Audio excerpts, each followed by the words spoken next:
Hey guys, welcome to Getting My Tech On. Today we are going to be unboxing the TP-Link Kasa Smart Wi-Fi light switch. So let's get started.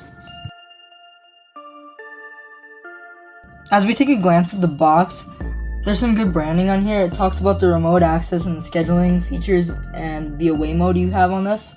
The back is pretty much just like the side. And then the left side is a little bit different. It has a lot of information regarding the app, and it has some advertisements for some other products from Kasa Smart.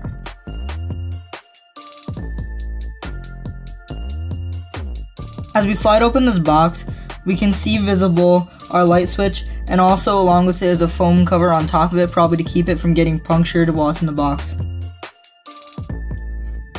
As you can see, the light switch is in what appears to be a cardboard box. This is to keep the wiring components in the bottom, and it also has the light switch visible on the front. This smart light switch is equipped with a clicking mechanism. Underneath where our light switch was packed in the box, we find ourselves some basic safety information along with a quick start guide tucked away.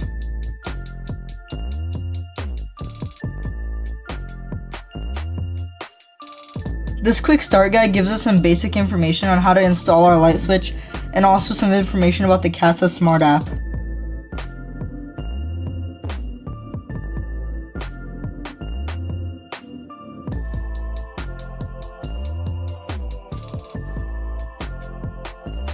When we take the light switch itself out of its cardboard box, we find some wiring hardware.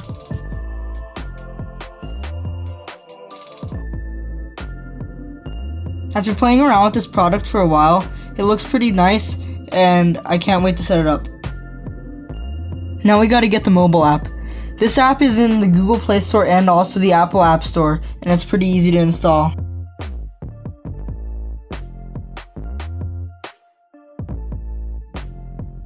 And the final step is you just link it to your Google Home. That's it for today's video, guys. Thanks for watching. Please like and subscribe.